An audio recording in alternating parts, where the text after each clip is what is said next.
제3단계 성공 비결의 6단계를 다시 하겠습니다. 오늘 민방위 훈련이 있군요. 전국민 대피 및 일부 구간 차량 통제가 됩니다. 2시에. 성공 비결의 6단계 제1단계 자신이 벌고자 하는 금액을 한 푼도 어김없이 정확하게 머릿속에 주입시켜라. 막연히 돈을 많이 갖고 싶다라는 단순한 소문만으로는 절대로 아무것도 가질 수 없다. 자신이 원하는 돈의 액수를 정확히 파악하여 늘 염두에 두고 있어야 한다. 제2단계 목표라는 돈을 벌기 위해 어떠한 대가를 치르거나 희생도 감내할 수 있는지 확실히 결정한다. 제3단계 자신이 목표로 하는 금액의 돈을 정확히 언제 달성할 것인지 그 구체적인 날짜를 설정한다. 제4단계 목표 달성을 위한 구체적인 계획을 세워 즉시 행동으로 옮긴다. 이때 실천 준비가 여의치 않아도 상관없다. 당장 계획을 실천에 옮기는 것이 가장 중요하다. 제5단계 자신이 목표라는 정확한 금액, 구체적인 목표 달성 날짜, 목표 달성을 위해 기꺼이 감내할 수 있는 희생, 구체적인 실천 계획 등을 간결하고 명확한 글로 정리하여 항상 볼 수 있는 곳에 둔다. 제6단계 그 메모를 매일 잠자리에 들기 직전과 아침에 일어난 직후 등 하루에 최소한 2번 이상 큰 소리로 읽으며 성공 의지를 불태운다. 자신의 꿈이 담긴 메모를 읽으며 자신이 설정한 목표가 이미 달성됐다고 생각해야 하면 물론이고 굳게 확신해야 한다. 부자가 되기 위해서는 위에 6단계에 기술된 모든 사항을 철저히 이행해야 한다. 그 중에서도 특히 제6단계의 준수사항이 가장 중요하다. 사실 아직 목표라는 돈도 벌지 못했는데 이미 성취한 것처럼 생각하고 행동하라는 주문은 말도 안 된다고 불평할지도 모른다. 하지만 바로 여기서 가슴속에 뜨거운 열망이 대두될 필요성이 있는 것이다. 만약 부자가 되고자 하는 간절한 소망이 자신의 온 정신을 지배할 정도로 강하고 오랫동안 지속될 수만 있다면 목표 성취에 대한 자기 확신이 조금 더 어렵지 않을 것이다. 왜냐하면 부자가 되겠다는 단 하나의 목표가 있고 성취에 대한 확고한 결의가 있는 한 성공에 대한 자기 확신은 당연한 것이기 때문이다. 자신의 내리 속에 부자가 되겠다는 의식이 팽배해 있는 사람만이 진짜 거부가 될 수 있다. 늘 이렇게 부자에 대한 열망으로 꽉 차 있는 사람들은 실제 부자가 되기 훨씬 이전부터 이미 부자가 되어 있는 자신의 모습을 쉽게 그릴 수 있다. 이것이 앤드류 카네기의 성공 비결이고 토마스 에디슨의 성공 비결임을 밝혀두는 바이다. 바이다.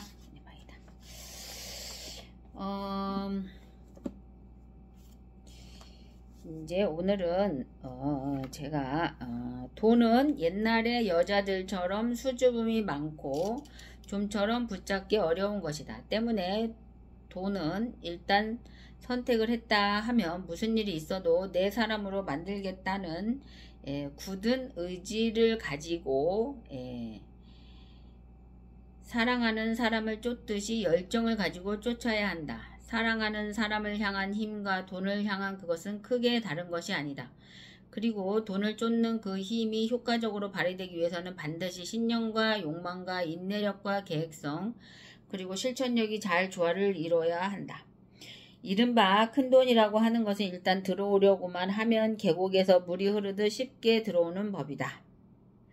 거기에는 눈에 보이지 않는 큰 강과도 같은 힘이 흐르고 있다. 하지만 그 강의 이쪽과 저쪽은 서로 반대 방향으로 흐르고 있어서 그 한쪽의 흐름에 탄 사람들은 불을 향해 올라가지만 다른 쪽의 흐름을 탄 사람들은 가난을 향해 내려간다.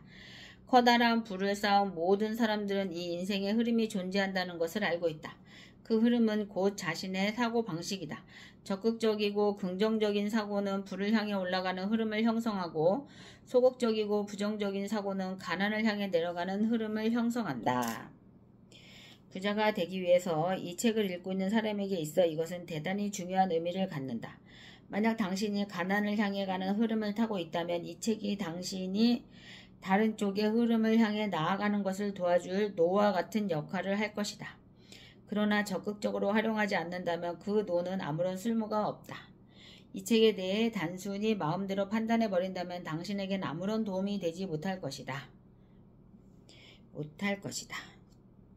모든 사람들이 부자가 되기를 꿈꾼다. 하지만 분명한 계획과 불타는 욕망이 부자가 되는 유일한 방법이라는 것을 아는 사람은 많지 않다.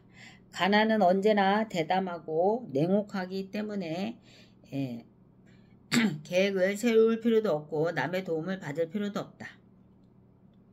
부는 수줍음 많고 소심하다. 때문에 부는 손목을 쥐고 끌어당기지 않으면 안 된다.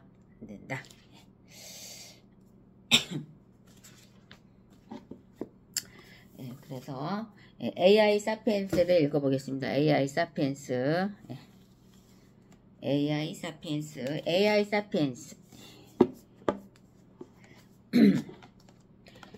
AI를 만나 메타로 이동하는 글로벌 광고 마케팅. AI를 메타 소비자를 선점하기 위해 모든 산업이 빠르게 변신 중이랍니다.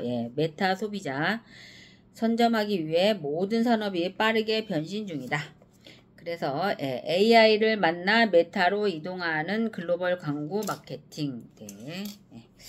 앞서 언급했듯 나이키, 아디다스, 스타벅스가 NFT를 발행하고 메타버스 프로젝트를 진행하는 것은 G세대와의 교감을 위한 필연적인 마케팅 전략이다. TV를 아예 안 보는 이 10대, 20대를 생각하면 당연하다. 테슬라가 TV 광고 하나 없이 이만큼 세계적인 브랜드가 된 것만 봐도 디지털 세대에게는 새로운 소통 방식, 새로운 광고 방식이 필요하다. 그래서 그들이 만들어낸 문화, 즉 메타버스, 코인, NFT를 대기업들까지 시도했던 것이다. 이런 현상은 24년부터 더욱 활발해질 것이다. 그렇다면 광고 마케팅 분야의 업무 방식은 어떻게 바뀔까? 일단 공략해야 하는 매체가 너무나 많다. 온라인 쇼핑몰, 인스타그램, 페이스북, 유튜브, 틱톡 등 상품이 나오면 홍보해야 할 플랫폼이 너무 다양하고 성격도 각기 다르다. 타깃 고객에게 좋은 첫인상을 주려면 그 세대에 딱 맞는 감각적인 광고 카피가 필수이다. 우리가 드라마에서 심심치 않게 보듯 엄청난 인력이 밤을 새워가며 광고 카피를 만들어낸다.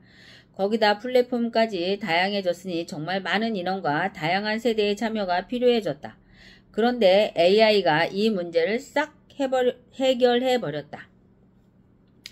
대표적인 서비스가 제스퍼이다. 21년 설립된 제스퍼는 마케팅 문구를 자동으로 생성해주는 AI 서비스 기업이다. 오픈 AI의 언어 모델인 GPT-3를 바탕으로 AI 카피라이터 서비스를 제공한다. 출시하자마자 7만 명의 열광적인 사용자를 모았고 1년 만에 7,500만 달러를 벌어들였다. 이야, 제스퍼. 생각해보자. 제품의 특징을 담은 문구를 집어넣고 프롬프트에 한 줄짜리 광고 카피를 만들어줘 라고 쓰기만 하면 수십 년치 광고 문구를 학습한 AI가 멋진 카피 200개를 1분 만에 만들어준다. 그 중에 하나를 고르면 된다. 제품의 상세 페이지에 넣으려면 설명이 좀 더 필요하다. 한 줄짜리 카피 정한 것을 바탕으로 5줄짜리 설명 자료를 만들어줘 라는 질문에 또 우수수 답을 쏟아낸다. 10대를 위한 상품이면 10대를 위한 카피를 그들의 유행어를 사용해서 만들어줘. 틱톡에 썸네일에 올릴 카피로 부탁해. 이렇게 질문을 해도 된다. 순식간에 업무가 완료된다. 놀라운 생산성을 보여주는 이 서비스는 한 달에 82달러. 많아도 300달러를 넘지 않는다. 즉각적으로 엄청난 인건비 절감이 가능한데 기업이 안 쓸 이유가 없다. 더구나 학습량이 늘어날수록 표현은 더 정교해질 게 분명하다. 챗 GPT가 보여주듯이 말이다. 이 회사의 가치는 이미 17억 달러를 넘었다고 한다. 그러고 보니 GPT를 활용하며 우리나라 광고기업도 이런 서비스를 한국어판으로 개발해 볼 수 있겠다. 카피부터 배경음악까지 2주 걸렸던 일도 반나절에 완성. 어도비 CTO였던 아베이 파라스니스가 22년 창업한 타이페이스도 있다. 이 회사는 아예 블로그, 인스타그램, 링크트인 등 기업용 마케팅 콘텐츠를 전문으로 생성해주는 AI를 만들고 있는데 벌써 기업 고객까지 다수 유치했다고 한다. 고객 만족도도 매우 높다고 한다. AI를 어떻게 활용하느냐가 스타트업의 성공 비결이 되고 있다. 오직 이런 서비스를 많이 써본 사람들만이 이해할 수 있는 새로운 업무 방식이다. 이번에는 상품 광고를 위한 이미지나 동영상을 만들어 보자. 출시한 지 몇 년 되지도 않은 서비스들의 성능이 그야말로 무시무시하다. 앞서 언급했던 미드저니, $3는 물론이고 어도비의 파이어플라이, 스테이블 AI의 스테이블 디퓨전 등은 실무에서 쓰기에 너무나 훌륭한 서비스들을 제공한다. 예를 들어 이번 상품 소개를 위한 이미지는 사막의 홀로선 황금 투구를 입은 전사, 컨셉으로는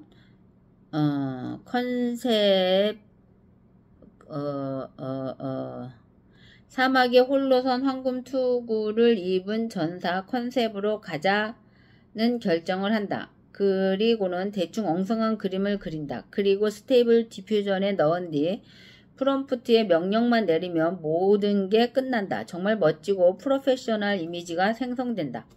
영상도 마찬가지다. 챗 GPT로 하나의 영상을 만들 대본부터 완성해 보자. 예를 들어 다이어트에 치명적인 음식 5가지를 보여주는 1분짜리 동영상을 만들 거야. 대본을 써줘 라고 프롬프트에 입력하면 대본이 나온다. 이제 대본이 나왔으니 영상을 만들어야 한다. 부루라는 서비스를 활용한다. 심지어 공짜이다. 만들어진 대본을 이 서비스에 입력하고 무료 이미지나 무료 비디오를 골라 영상 생성에 필요한 기본 자료로 설정한다. 대본 녹음도 당연히 AI의 몫이다. 어떤 목소리로 할지 골라주기만 하면 AI가 영상에 들어갈 목소리를 멋지게 만들어준다. 무료 음악을 골라 배경음악까지 넣어준다. 이제 내보내기만 하면 1분짜리 쇼츠 영상이 뚝딱 만들어진다. 몇 번 해보고 익숙해지면 10분에 1개씩 영상을 만들 수도 있다. 이렇게 되면 각각의 플랫폼에 맞는 광고 영상을 만드는 일도 짧은 시간 내에 해치울 수 있다. 이런 프로세스에 익숙해지면 이걸 자동화하는 작업도 생각해 볼 수 있다. 그리고 그걸 서비스화하면 사업이 되는 것이다. 일반인은 작업하면서 무료 이미지나 음악을 썼지만 회사에서 그동안 광고 제작에 사용했던 음악, 이미지, 동영상을 모두 학습시켜 새로운 이미지를 만들게 하면 어떨까? 지금은 AI가 크게 만족할 만한 성능을 내지 못한다고 불평할 수도 있다. 그런데 이렇게 빠르게 진화하는 프로그램들이 5년 후에는 얼마나 더 좋아질까? 지금 대학을 다니면서 이런 AI 툴을 자유자재로 활용하는 학생들이 기업으로 쏟아져 들어온다면 그들은 기성세대가 외주 작업을 시켜 2주 넘게 걸려 하던 일을 오전 반나절 만에 해결하고 가볍게 점심을 먹으러 나갈 것이다. 어떤가? 광고 마케팅 분야의 업무가 완전히 달라질 것이 명확하다. 그러니 공부해야 한다. 현실이 된 AI 시대를 준비해야 한다. 특히 Z세대들은 스테이블 디퓨전 프롬프트에 창을 넣을 질문을 챗 GPT한테 물어보고 결정한다고 한다. 결과가 훨씬 좋다고 한다. 유튜브에 검색하면 바로 나온다. 이제 공부는 마음만 먹으면 언제 어디서나 할 수 있다. AI 사피엔스는 참 빠르게 생태계를 확대하며 진화하고 있다.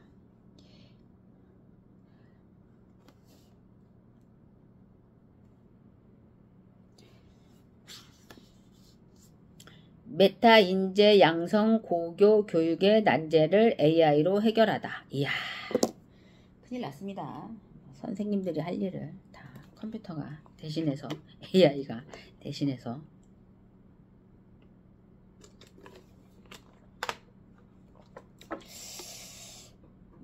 메타 인재 양성 고교 교육의 난제를 AI로 해결하다. 무려 2년 넘게 코로나로 인해 격리되었던 세대들이 이제 대학생이거나 대학 졸업을 눈앞에 두고 있다. 이들의 디지털 의존도나 활용도는 그 어느 세대보다 높다. 이들이 격리되었던 시기 전 세계의 교육시장은 온라인 교육과정 개발에 엄청난 자본을 투입해야 했고 덕분에 대대적인 기술 발전과 컨텐츠 개발이 이루어졌다. 교육에 기술을 더한다는 에듀테크라는 신조어도 생겼고 많은 스타트업 회사들도 빠르게 성장했다. 디지털 전환을 상징하는 새로운 학교도 잘 정착했다. 설립자 벤 넬슨이 2014년 샌프란시스코에서 문을 연 미네르바 대학은 아예 캠퍼스 없는 대학을 표방하며 모든 수업을 온라인으로만 진행한다. 학생들은 1년간 샌프란시스코에서 생활한 후 남은 기간에 7개 국가, 7개 국가, 미국, 영국, 독일, 아르헨티나, 인도, 대만, 한국의 유명 도시에 위치한 기숙사에서 생활하며 해당 지역의 문화와 언어를 익히고 수업은 오직 온라인으로만 한다. 야, 미네르바 대학이 있었네. 미네르바 대학. 예. 학생들은 1년간 샌프란시스코에서 생활한 후에 미국, 영국, 독일, 아르헨티나, 인도, 대만, 한국에서 한국의 7개 국가에서 유명 도시에 위치한 기숙사에서 생활한다. 해당 지역의 문화와 언어를 익히고 수업은 오직 온라인으로만 하고 이 대학은 개교 이후 하버드대보다 더 입학하기 어려운 대학으로 소문을 탔고 구글과 아마존 등 내노라는 기업들이 미네르바 대학의 학생들을 인턴으로 데려가면서 더 유명해지기 시작했다. 이야, 벤 넬슨. 네, 이야. 시대를 앞서가는 사람들은 참 어떤 능력이 있는 걸까요? 그죠? 미네르바 대학의 학생들은 각기 다른 지역에 거주하면서 그 지역의 문제를 조사하거나 문화를 체험하며 세계관을 넓힌다. 수업은 온라인이지만 철저하게 발표와 토론 중심이다. 수업을 진행하는 온라인 시스템은 학생들의 발언, 참여, 태도 등을 카메라로 인식해 교수자에게 자동으로 전달하고 교수자는 모든 학생이 골고루 참여할 수 있도록 수업을 이끌어간다. 토론 참여 정도가 학점을 결정하는 만큼 학생들은 주제 토론에서 좋은 의견을 내기 위해 엄청난 양의 독서와 학습으로 무장한다. 그리고 토론 과정을 통해 소통과 협업 능력을 키우게 된다. 교수진도 세계적으로 우수한 인력을 대거 확보했다. 인터넷이 원활하기만 하면 어느 지역에 살든 교수로 참여할 수 있으니 우수한 교수를 확보하기도 훨씬 수월하다. 캠퍼스 운영과 유지에 돈이 들지 않으니 그만큼의 예산이 온라인 시스템 개발과 교육 과정 개선에 투입한다. 등록금도 1년에 1만 달러 정도로 미국 대학 2023년 미국 대학 등록금 평균 5만 달러에 비하면 아주 저렴한 편이다. 혁신의 속도도 매우 빠르다. 최근에는 생성형 AI를 학생들의 학업 성취도 향상에 활용한다고 한다. 모든 학교가 이렇게 바뀔 필요는 없겠지만 졸업생들의 진로나 성취를 보며 학생 입장에서 굉장히 매력적인 유형의 새로운 대학임이 틀림없다. 23년 우리나라에도 이를 벤치마킹한 태제 디지털 대학교가 설립되었다. 태제 디지털 대학교에 한샘 창업주임 조창걸 회장이 사제 3천억 원을 출연해 우리나라 미래 인재를 키우겠다는 뜻으로 만든 대학이다. 모든 수업은 온라인으로 진행하며 인재 양성의 목표도 미네르바 대학과 매우 유사하다. 학생들은 서울, 도쿄, 뉴욕, 홍콩, 모스크바 등에 거주하며 수업을 듣고 그 나라의 문화를 체험하고 다양한 수업을 통해 지역 문제 해결에 관한 수준 높은 지식을 쌓아간다. 수업을 듣는 캠퍼스는 메타버스 형태로 구성된다. 염재호 초대 총장은 학생들을 위한 최고의 교수진과 수업 컨텐츠 개발에 집중하고 있다고 한다. 한국인 학생 100명, 외국인 학생 100명을 선발해 출범한 이 학교가 과연 대한민국 환경에서 얼마나 성공할지 교육계의 큰 관심사이다. 미네르바 대학의 성공에 힘을 얻어 고등학교도 뒤따라 혁신하고 있다. 앞서 언급했듯 디지털 문명 시대에는 오로지 수능 중심의 정형화된 교육이 인재 양성에 적합하지 않다는 걸 많은 성공한 CEO들이 증명했다. 시대가 달라진 만큼 고등학교 교육도 달라져야 한다는 건 너무나 당연하다. 이야, 우리나라에도 태제 디지털 대학교가 있었습니다. 한샘 창업주인 조창걸 회장이 3천억 원의 자신의 사비를 출연해서 우리나라의 미래 인재를 키우겠다는 뜻으로 만든 대학교입니다. 야, 우리는 박수를 쳐야 됩니다. 네, 야, 역시 입시 학원의 대변신, 미국을 놀라게 한 엘리트 오픈스쿨. 디지털 시대에 맞는 고등학교 교육 과정을 만들어 도전하고 있는 학교는 미국의 엘리트 오픈스쿨이다. 이 학교를 설립한 박종환 회장, 한국 사람입니다. 야, 멋지다. 그죠? 1987년 미국 LA에서 엘리트 학원을 창업해 지금까지 전 세계 8개국의 50개 도시에서 SAT 학습 교육을 하고 있다. 이야. 엘리트 학원은 북미에서 아이비리그 대학을 가장 많이 보내는 학원으로도 유명하다. 한국 학생은 물론이고 중국, 인도, 아시아 출신 학생들이 많이 다니는 미국 대학 입시 전문 학원이다. 미국 사회에서도 큰 반향을 일으킬 만큼 엘리트 학원은 대학 입시 학원 중 최고의 학원으로 성장했다. 엘리트 오픈스쿨. 이야. 교육은 사업이 아니라 미래다 라는 생각을 가진 박종환 회장은 다보스 포럼의 미래교육 분야 위원으로 활동하며 미네르바 대학의 창업자 벤 넬슨과도 교류하고 있다. 네. 그러면서 현재가 아닌 미래 인재 양성에 깊은 관심을 가졌고 가장 혁신적인 고등학교를 만들겠다고 결심했다. 특히 빌 게이츠, 마크 저커버그, 샘 올트먼 등 대부분의 빅데이터 창업자들이 대학을 중퇴하는 현상을 보고 아이비리그 대학에 입학하는 것이 문제가 아니라 디지털 시대에 맞는 생각하고 실천하는 인재 양성이 필요하다고 판단했다.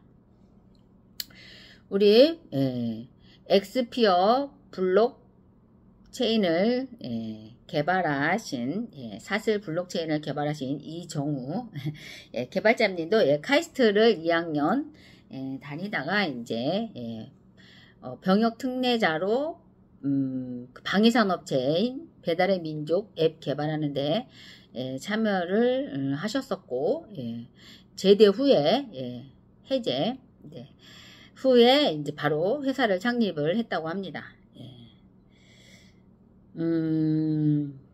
그리고 첨단 에듀테크를 활용한 교육 모델 개발에 집중했다. 야, 빌 게이츠, 마크 저커버그, 샘 올트먼의 빅테크 창업자들이 대학을 중퇴하는 현상을 보고 아이비리그 대학에 입학하는 것이 문제가 아니다. 디지털 시대에 맞는 생각하고 실천하는 인재 양성이 필요하다. 그리고 첨단 에듀테크를 활용한 교육 모델 개발에 집중했다.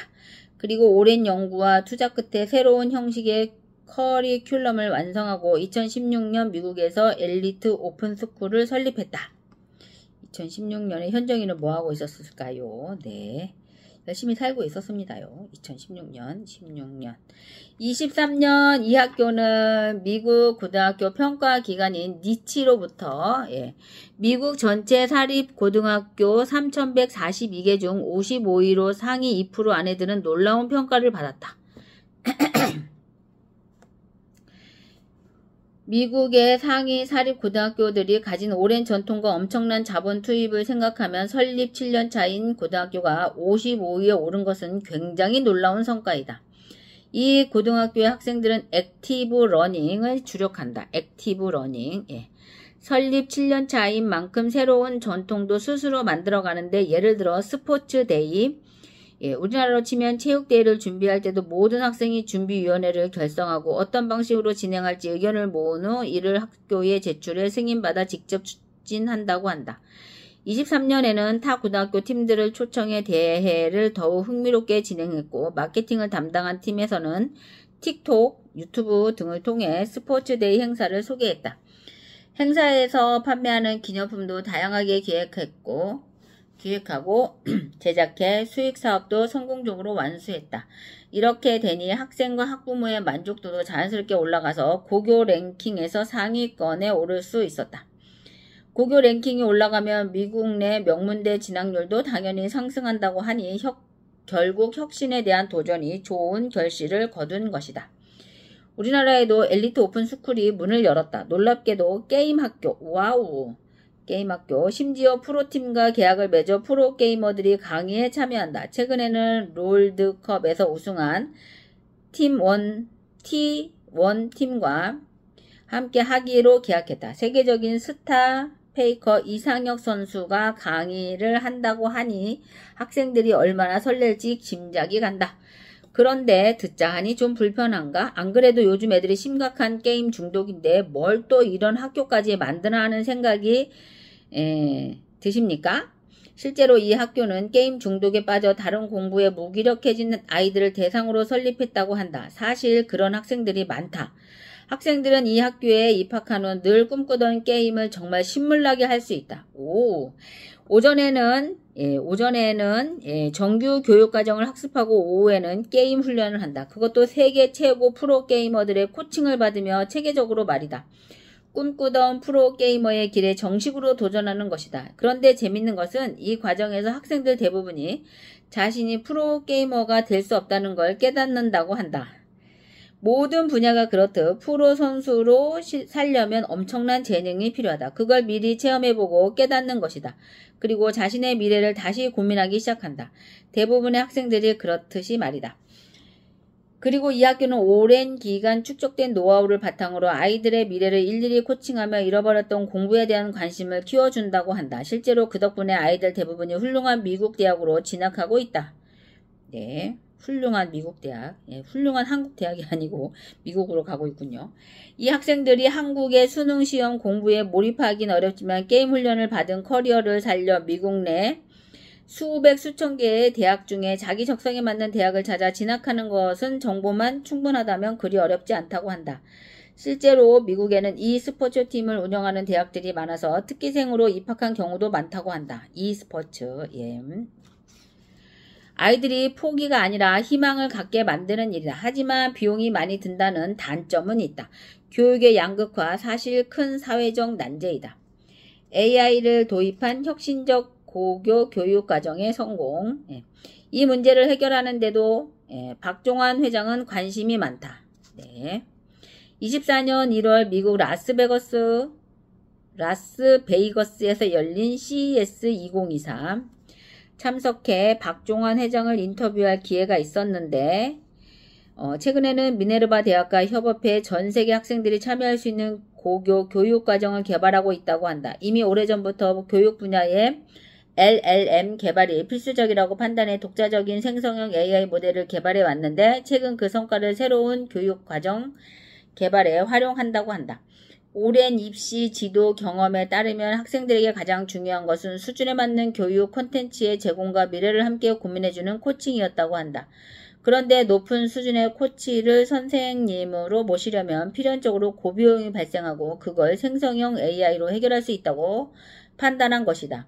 실제로 생성형 AI가 개인 학습 상태에 대한 정보를 모두 파악하고 있고 다음 수업을 위해 어떤 수준의 학습이 필요한지 선택할 수 있다면 개인 맞춤형 학습과 코칭이 가능해진다.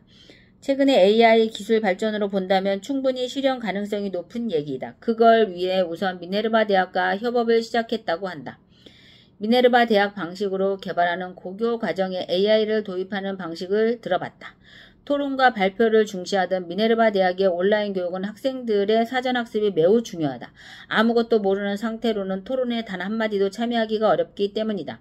온라인 수업의 문제점은 사전학습을 스스로 해결해야 한다는 것인데 학생이 어려움을 겪고 있을 때 도움을 줄 수 있는 것이 바로 생성형 AI이다. 예를 들어 학생이 프롬프트에 베이루이 방정식에 대해 알려줘 라고 입력하면 AI 코치는 유튜브 영상 중 해당 학생의 수준에 가장 잘 맞는 베르누이 방정식 설명 영상을 찾아서 보여준다. 좀 어려워서 모르겠으면 좀 더 쉬운 걸로 찾아줘 라고 얘기하면 된다. 결국 다음 수업에서의 토론에 필요한 내용을 짧은 시간 안에 학습하도록 도와주는 것이다. 이 과정이 큰 비용을 들이지 않고도 가능해졌다는 것이다. 요즘 학생들은 집중할 수 있는 시간이 매우 짧다. 그래서 장시간 하는 수업에는 학습 성과가 떨어진다고 한다. 반대로 자기가 해결해야 하는 문제를 영상을 통해 이해하는 속도는 엄청나게 빠르다. 예를 들어 게임을 하다가 문제가 발생하면 유튜브를 검색해 빠르게 학습하고 다음 스테이지로 넘어가는 식이다. 교육도 그렇게 바꿔준 것이다. 과거에는 미적분을 모르고 어떻게 공학을 하느냐고 했다면 지금은 공학 문제에 대해 고민하면서 필요한 부분을 발췌하고 학습하게 해서 궁극적으로는 전체적인 수학적 사고 체계를 갖추게 해준다는 전략이다. 주입식보다는 호기심을 계속 유발시켜 학습을 유도하고 그걸 통해 전체적인 맥락을 이해하도록 교육 방식을 바꾼 것이다. 그리고 다행스럽게도 이 방식은 높은 성과를 거두고 있다. 뇌과학자들도 이러한 방식이 합리적인지에 대해 학술 연구를 수행하고 있다고 한다. 미적분이 어떤 문제에 필요한 것인지 학생들에게 생각할 기회도 주지 않고 앞으로 꼭 필요하니까 무조건 외우고 학습해라 를 강요하는 것이 전통 교육 방식이었다면 필요성을 공감하게 하고 스스로 학습하도록 도우며 학습할 때는 유튜브 세상에 펼쳐진 세계 최고의 교육 자료를 활용하라는 것이다. 그러고 보면 디지털 시대의 학생은 세계 최고의 교육 컨텐츠를 큰돈 들이지 않고 볼 수 있는 자유가 있다. 내 방식에 따라 내 강의를 들어야 한다는 선생님의 지식 주입이 필요한 시대가 아니라 중요한 지식을 학습해서 학생의 미래를 멋지게 준비시키는 선생님의 올바른 코칭이 필요한 시대다. 그리고 그 혁신에 AI와 같은 첨단 기술이 절대적으로 필요하다. 이렇게 미네르바 대학의 교육 방식을 활용하는 생성형 AI 기반의 고교 교육 과정이 만들어지면 전 세계에서 더 많은 학생들이 저렴한 비용으로 높은 수준의 교육을 받을 수 있다. 교육에서 개인 맞춤형 학습이 중요한 것은 누구나 다 알고 있다. 그런데 그러기에는 너무 높은 비용과 선생님들의 참여가 필요하다. 그래서 그냥 정형화된 교육 방식을 유지할 수밖에 없다. 그런데 디지털 교육으로 변화하면서 이런 부분들이 많이 해소되었고 이제는 생성형 AI의 도입이 이것을 더욱 쉽게 만들고 있다. 이렇게 교육도 아날로그에서 디지털로 그리고 메타버스와 AI를 접목해 다시 메타 세상으로 진화하고 있다. 박종환 회장은 이걸 더욱 발전시켜 교육의 양극화를 해소하는 데 기여하고 싶다고 한다. 가난한 친구들도 공부하겠다는 의지만 있다면 적은 비용으로 자기가 원하는 교육을 받을 수 있도록 말이다. 그의 궁극적 목표는 놀랍게도 난민교육이다. 다보스 포럼에서 위원으로 활동하면서 전 세계적인 난민 문제, 난민의 교육 문제에 큰 관심을 갖게 되었다. 그 해결책이 메타버스와 AI 기반의 교육 플랫폼이라고 믿게 되었고 거액을 투자했다고 한다. 학원 사업으로 큰 돈을 번 사업가가 다시 인류의 미래 교육을 해결하기 위해 투자하는 모습에 멋지다는 칭찬을 해드렸더니 손사래를 친다. 그렇게 거창한 소명의식으로 시작한 게 아니라 어차피 SAT의 학원도 미국 대부분의 대학도 미래에는 사라질 것이라는 생각에서 시작했다고 한다. 지속 가능성에 대한 고민이 출발점이었다는 것이다. 그래서 지속 가능성. 일단 투자부터 시작했다고 한다. 물론 학원 사업으로 축적된 자본이 있었으니 가능했다. 미래를 생각하고 인류를 생각하는 세계관의 고개가 끄덕여진다. 혁신의 나라 미국에서 이미 교육은 디지털 전환을 넘어 메타 세상으로의 진화를 이어가고 있다는 생각에 우리의 고루한 교육 현실이 겹쳐 착잡한 마음이 들었다.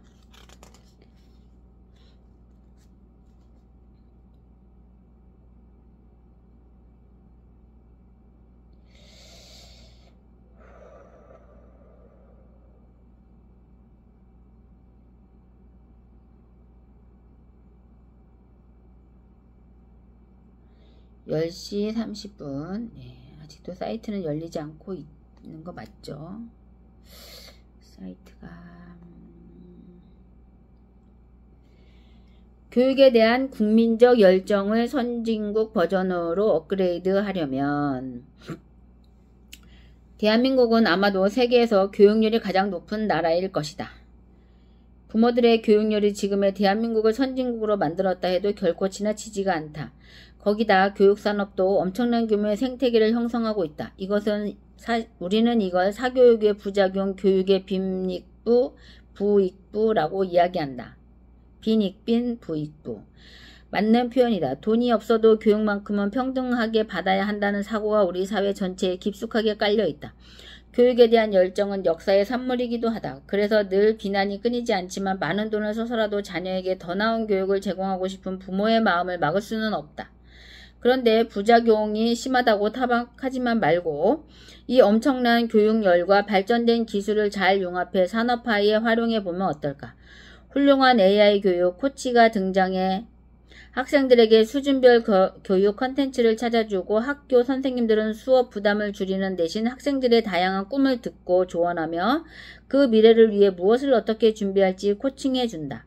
학교에는 세계적인 명문대를 지향하는 학생들도 있고 아티스트나 셰프를 꿈꾸는 친구들도 있다. 프로게이머나 프로그래머를 꿈꾸는 학생들도 당연히 있다. 그들이 공존하는 학교가 되면 어떨까? 그러려면 다양한 꿈에 따라 성장할 수 있게 도와주는 시스템이 필요하다. 그것도 저비용으로 말이다. 지금 대한민국의 사교육 시스템을 잘 발전시켜 공교육 시스템과 연계하면 충분히 가능한 일이라는 생각이 든다. 더구나 이제는 학생 수도 줄어 맞춤형 교육을 할 수 있는 충분한 예산도 확보되었다.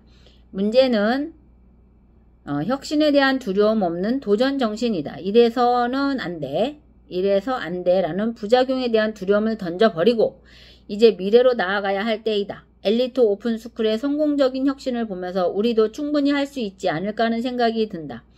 우리 사회가 학생은 성적이 인생의 전부고 서울대 입학이 삶의 목표라는 생각만 버린다면 해볼 수 있다. 이미 우리의 산업 생태계는 창조적인 인재, 열정적인 인재, 다양한 꿈을 가진 인재를 뿜을 수 있는 선진국형 시스템으로 변화하고 있다. 그 변화된 생태계에 맞춰 아이들의 미래를 위한 교육을 준비해야 한다. 교육의 주인공은 어른이 아니라 미래를 살아갈 아이들임을 명심해야 한다. 메타 세상에 맞는 교육의 진화가 절실한 시점이다. 여기서도 AI는 가장 중요한 역할을 할 것이 분명하다. 이제 학생들은 AI와 친구처럼 함께 대화하며 살아가고 있다. 살아가야 한다. 교육의 패러다임이 바뀌는 요즘 교육만큼은 국민 모두의 세계관이 바뀌어야 변화가 가능하다. 교육을 바라보는 세계관, 내 마음부터 다시 점검해 봐야 한다. 건설, 유통, 제조업도 메타 인더스트리로 빠르게 전환. 큰일 났습니다. 큰일 났습니다. 네. 더 읽어보도록 하겠습니다. 10시 반. 건설, 유통, 제조업도 메타 인더스트리로 빠르게 전환 중이랍니다. 예. 우리 산업의 근간은 제조업이다. 가장 많은 일자리를 제공하는 산업이기도 하다. 건설, 중공업, 자동차 등 우리나라는 사실 제조라면 못하는 게 없는 나라이다. 그런데 이 산업들의 수출의 역군이고 국가적으로 중요한 역할을 하고 있지만 대부분 오래된 전통적인 산업들이다. 디지털 문명을 주도해온 플랫폼 기업들에 비해 디지털 혁신이 더딘 영역이다. 한편으로는 구축된 레거시가 강력하다는 뜻이다. 그런데 이제 이 산업들도 메타 인더스트리로 빠르게 전환하는 중이다. 24년 1월 CES에서는 HD 현대의 정기선 부회장이 한국 기업 CEO로는 유일하게 기조연설을 맡았다. HD 현대는 우리나라 중공업의 대표적인 기업이다. 조선 건설장비 플랜트 등 세계 최고의 중공업 회사가 하필이면 왜 첨단 가전제품 쇼에 기조연설을 했을까? 디지털 전환을 넘어 메타 세상으로의 전환이 중공업에도 현실이 되었기 때문이다. 정기선 부회장은 AI와 디지털 로봇 등 첨단 기술이 더해진 HD 현대의 사이트를 소개하며 인류가 미래를 건설하는 근원적 방식을 변화시킬 것이라고 발표했다. 그동안 물리적인 건설 현장만 존재했다면 HD의 사이트는 무인화, 자율화, 전동화, 디지털 트윈 등을 적용해 전 세계 어디서든 전문가가 건설 현장에 참여할 수 있고 더 안전한 미래를 만들게 한다는 것이다. 마치 게임에서 건물과 공장을 짓듯이 말이다. 예를 들어 사우디 사막에 네옴시티를 건설할 때 불도저, 덤프트럭, 굴삭기가 모두 무인으로 한 팀을 이뤄 서로 협력하면 업무를 수행한다. 플랫폼에서는 이걸 지켜보면서 업무 진행 정도를 확인한다. 기조연설에서는 그걸 수행하는 시뮬레이션 동영상도 선보였다. 정말 꿈같은 얘기다. 그런데 이미 자율주행을 기반으로 하는 전 세계의 기계 개발이나 AI를 활용한 선박의 스마트 운항 시스템은 실용화에 가까운 상태이다. 꿈같은 얘기지만 결코 꿈이 아니라는 것이다. 향후 10년 이내에 실현될 시스템들이다. 이 모든 것은 지속 가능성에 대한 꼭 고민 끝에 나온 도전이라고 이야기한다. 10년이면 얼마 안 남았으니 앞으로 HD 현대에서 꿈을 펼치고 싶은 청년이라면 메타버스, 디지털 트윈, AI, 자율주행 등 기본적으로 알아둬야 한다. 기계공학은 어떡하냐고? 그거야 기본이다. 물론 AI가 설계, 해석, 안정성 평가 등 많은 영역을 지원해 줄 것이다. 과거와 다르게 말이다. 얼마나 많은 교육과정 변화가 필요한지를 산업 현장이 웅변해 준다.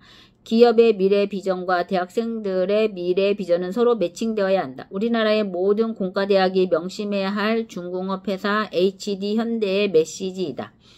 현대자동차는 한술 더 뜬다. CES 2024에 참여해 아예 차량을 소프트웨어 중심차로 전환하고 자체 OS 운영체제를 개발하고 있다고 발표했다. 하드웨어에 집중하던 자동차 기업들은 테슬라 등장 이후 너도나도 SDV로 전환하려 한다. SDV가 되면 마치 스마트폰처럼 모든 기능을 소프트웨어로 제어하고 업데이트도 언제든지 클라우드에서 다운받아 실행할 수 있다. 그뿐 아니라 차량 운전의 모든 데이터를 저장하고 관리하니까 향후 그 데이터를 학습한 개인 맞춤형 AI를 적용하면 운전자에게 가장 적합한 서비스를 제공할 수도 있다. 편리한 OS를 만들면 고객은 거기에 익숙해지고 그럼 고객 이탈을 막는 락인 효과가 생겨서 다음 차량도 현대차를 구매할 가능성이 높아진다는 전략이다. 이를 실천하기 위해 임원진도 대폭 교체 중이다. 원래 자동차 회사의 CEO와 임원진은 기계공학과 출신이 대부분이었는데도 최근 임명한 지 6개월밖에 안 된 기계 전공 CEO를 컴퓨터공학과 출신으로 전격 교체하고 소프트웨어 중심의 개발 전략을 수립하도록 회사 전체의 전략과 핵심 조직을 대폭 수정했다. 이미 22년 자율주행 스타트업 42닷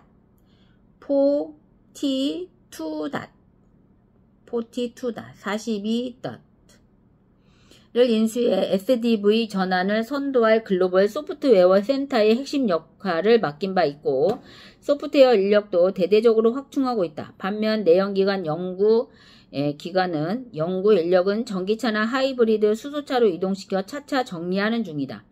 CES 2024에서 42닷은 현대차를 위해 개발 중인 OS를 소개했다. 물리적으로 분산된 하드웨어를 하나의 가상 차량으로 만들어 소프트웨어가 차량의 하드웨어 구조에 대해 의존성을 갖지 않도록 설계한 것이 특징이다. 쉽게 말하면 자동차 차종이 달라지더라도 소프트웨어는 동일한 프레임으로 연속성을 갖는 것이다. 동시에 스마트폰과의 연계성도 크게 강화되었다. 스마트폰 사용이 익숙한 포노사피엔스 세대에서 모빌리티 서비스의 스마트폰 연동은 너무나 당연한 요구사항이기 때문이다. 이제는 자동차의 핵심 소프트웨어가 메타 세상에서 디지털 트윈으로 운영되고 실제 하드웨어는 이 소프트웨어에 의해 컨트롤되는 새로운 세계가 열린 것이다. 자동차 회사는 소프트웨어만 업데이트하고 차량 주인 역시 필요할 때마다 그것을 업데이트하는 방식이다. 마치 스마트폰처럼 말이다. 이제 자동차 회사는 소프트웨어 회사다. 테슬라의 일론 머스크가 처음 이런 모델을 제시했을 때 자동차가 스마트폰이냐? 저러다 틀림없이 망한다. 라고 했던 자동차 기업들이 이제는 너나 할 것 없이 이런 테슬라의 SDV 모델을 따라하고 있다.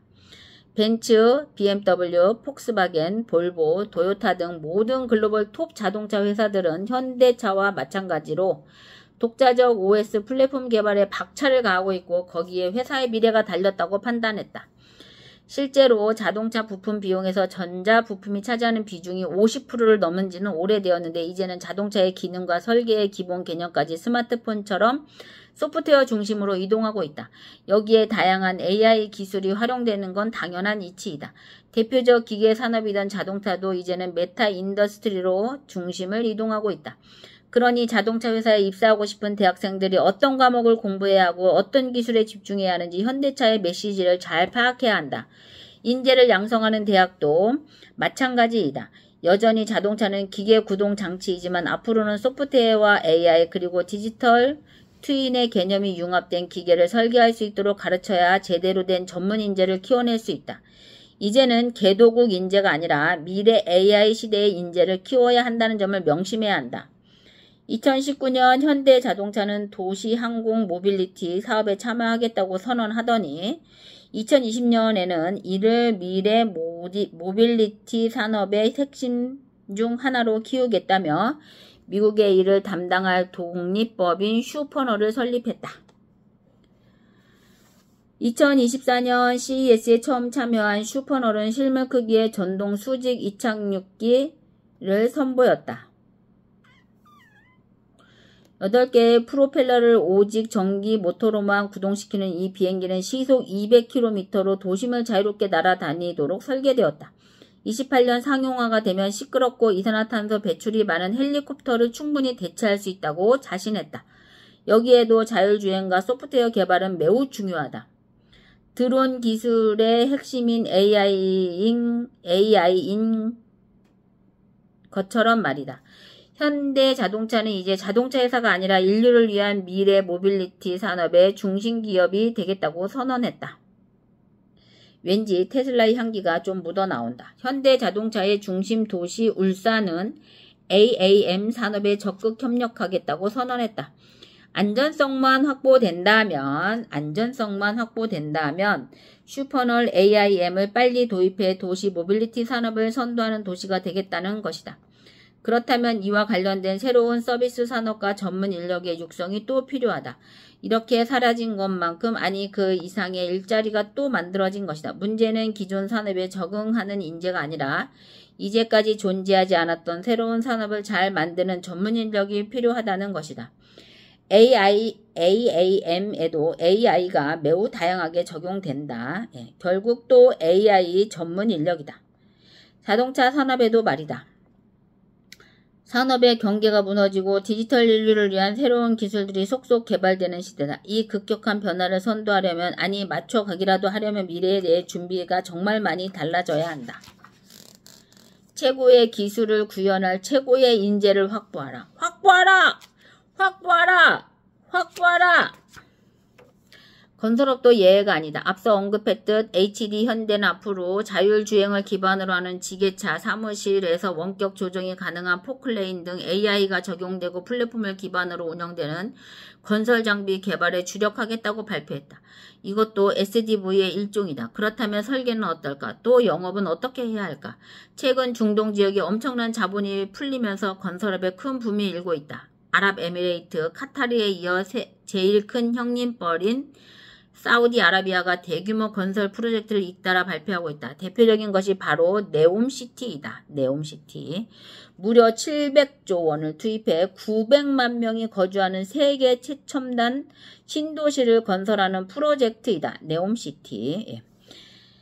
어쩌면 인류사에 기록될 만한 지난 100년간의 건설 역사에서 가장 큰 프로젝트라고 할 수 있다. 특히 핵심인 더 라인 프로젝트는 롯데 월드타워 높이의 건물을 무려 170km에 걸쳐 하나로 이어 짓는다는 개념이다. 그야말로 입이 떡 벌어지는 규모이다. 물론 잘 될지는 미지수이다. 서울에서 대전까지 연결하는 550m 높이의 건물이 사막 한복판에 일직선으로 늘어서는 모습을 상상해보자. 워낙 거대한 프로젝트이다 보니 전 세계 최고의 설계 시공업체들이 너나 할 것 없이 뛰어들고 있다. 아랍에미레이트 두바이에 위치한 세계 최고층의 빌딩 부르주 할리파 건설에 참여했던 삼성물산도 당연히 회사의 사활을 걸고 도전하는 중이다. 제가 두바이에 갔다 왔잖아요. 여기 부르주 할리파 이 빌딩도 제가 갔다 왔습니다요. 제일 높은 데 올라가가지고 두바이 시내를 다 구경하기도 했습니다. 네, 어쨌든 그런데 문제는 설득해야 할 상대가 그 유명한 빈살만 왕세자라는 것이다. 세계 최고의 부호이자 뛰어난 전문성을 가진 젊은 지도자인 만큼 온갖 첨단 기술에 대한 경험과 지식도 풍부하다. 빈살만 왕세자. 거대한 주상복합 단지인 더라인을 설계하고 시공하는 제대로 된 기획안을 내려면 엄청난 건설 지식이 필요할 뿐만 아니라 건설 후에 시스템을 가동, 운영, 유지, 보수하는 데 필요한 모든 대책이 수립되어야 한다. 여기에는 스마트 시티와 관련된 모든 최신 기술이 다 동원되어야 할 것이다.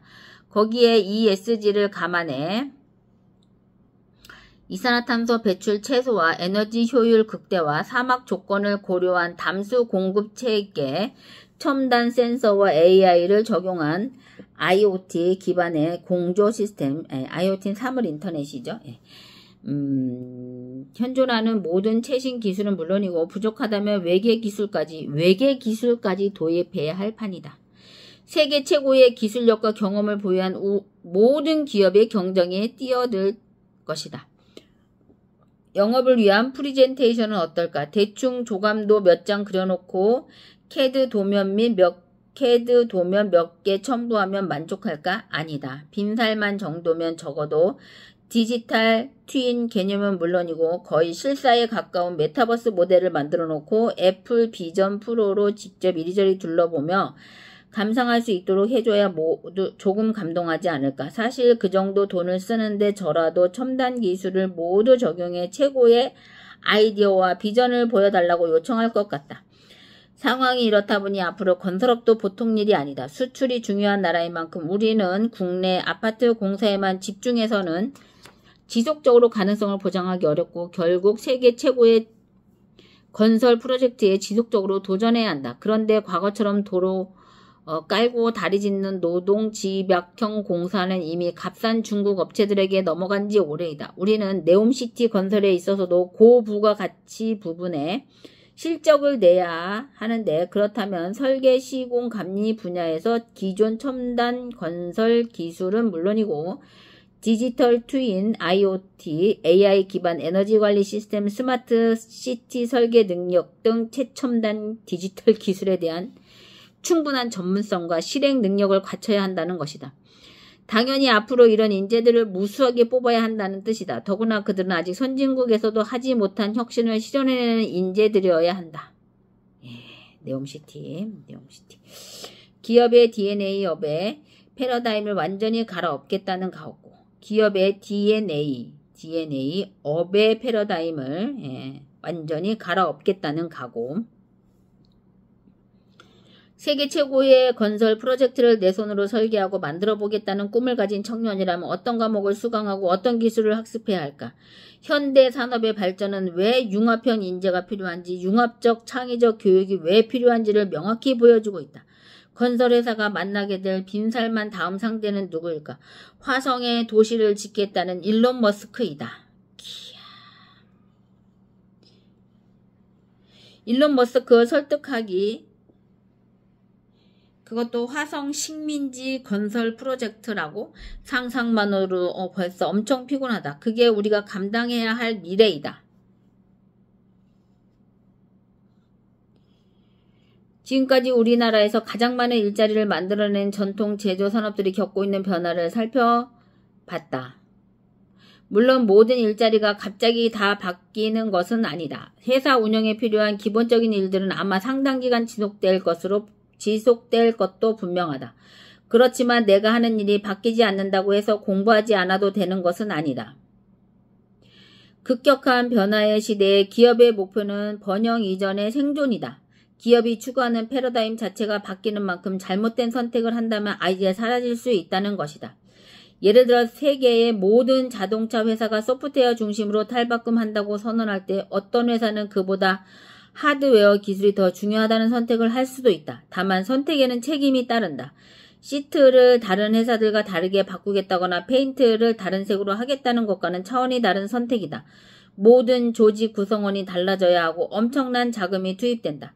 게다가 기존의 많은 인원이 자천되거나 잘려나간다.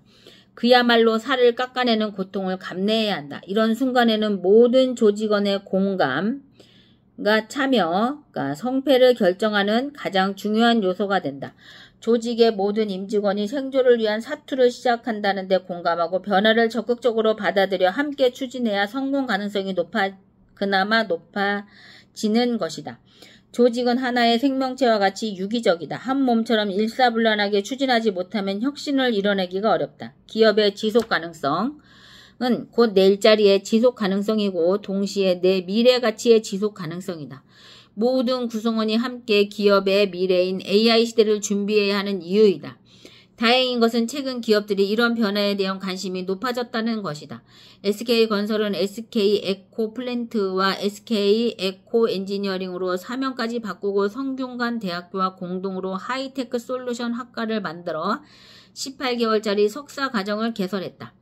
여기서는 건설 분야 디지털 전환에 관한 내용만 가르친다. 논문도 디지털 플랫폼 기반의 EPC나 건설 현장의 AI 적용 등을 주제로 다룬다. 미국 현지에서 교수들이 강의에 참여하기도 하고 실제 현장 문제를 중심으로 논문 프로젝트를 수행해야 한다. 근무 경력이 충분한 인재들만 뽑아 진행하는 이 프로그램인데 사내에서 경쟁이 치열하다고 한다. 그만큼 현장의 위기의식이 고조되었다는 뜻이다. 앞으로 기업들은 이런 프로그램을 계속 개발해야 하고 대학도 역할이 달라져야 한다. 얼마 전 정주영 회장의 신화가 시작된 현대건설에 가서 강의를 하고 왔다. 해외 영업 쪽 분위기는 좋다고 한다. 그동안 한국이 쌓아온 신뢰가 있어서 중동의 초거대 프로젝트를 자꾸 주겠다고 온다고 한다. 유럽도 마찬가지이다. 실제로 최근 불가리아 원자력 발전소 건설 사업 입찰에서 현대건설이 한국수력 원자력과 함께 우선 협상 대상자로 선정되기도 했다. 체코에서도 원전 건설을 계획 중인데 우리나라가 수주할 가능성이 높다고 한다. 이렇게 분위기는 좋은데 정작 힘든 건 좋은 인재를 뽑는 것이라고 하소연한다. 하기야 요즘 MZ세대가 사우디아라비아 같은 타지에서 수년간 고생하는 걸 달가워할 리가 없다. 당연한 일이다. 그런데 디지털 트윈을 설계하고 건설 플랫폼 위에 AI를 적용하는 미래지향적인 업무라면 생각이 좀 달라지지 않을까? 재택근무도 가능하고 거기다 연봉도 높다. 커리어 관리를 위해서라도 뛰어들 인재가 많지 않을까? 이들을 끌어들이려면 회사의 업무 DNA가 바뀌어야 한다. 동시에 그것이 회사의 미래 가치를 올리는 일이다. 실제로 원자력 발전소의 디지털 트윈을 구축하는 일은 새로운 업무 방식으로 충분히 추진 가능하다. 그런데 CEO를 비롯해 전 직원의 세계관이 바뀌지 않으면 어려운 일이다. 한 걸음씩 차곡차곡 미래를 준비해야 한다. 우리에게 기회가 없는 것이 아니다. 기회는 이미 와 있고 남은 숙제는 실천뿐이다. 네, 제가 이 책을 계속 읽으면서 우리 이정우 사슬 블록체인을 개발하신 분의 기술이 이런 건설 분야에도 다 필요하다는 것입니다. 우리 이정우 개발자가 개발한 사슬 블록체인 우리 김대현 개발자가 수정 보완하고 있는 엑스피어 블록체인이 전 세계 모든 기술에 다 쓰일 것으로 생각이 듭니다. 네옴시티 무려 700조 원을 투입해 900만 명이 거주하는 세계 최첨단 신도시를 건설하는 프로젝트 네옴시티. 최근 중동 지역이 엄청난 자본이 풀리면서 건설업에 큰 붐이 일고 있다. 아랍에미레이트, 카타르에 이어 제일 큰 형님뻘인 사우디아라비아가 대규모 건설 프로젝트를 잇따라 발표하고 있다. 대표적인 것이 바로 네옴시티. 무려 700조 원을 투입해 900만 명이 거주하는 세계 최첨단 신도시를 건설하는 프로젝트. 지난 100년간의 건설 역사에서 가장 큰 프로젝트라고 할 수 있다. 특히 핵심인 더 라인 프로젝트는 롯데월드 타워 높이의 건물을 무려 170km에 걸쳐 하나로 이어 짓는다는 개념이다. 그야말로 입이 떡 벌어지는 규모이다. 서울에서 대전까지 연결하는 550m 높이의 건물이 사막 한복판에 일직선으로 들어서는 모습을 상상해보자. 워낙 거대한 프로젝트이다 보니 전 세계의 최고의 설계, 시공업체들이 너나 할 것 없이 뛰어들고 있다.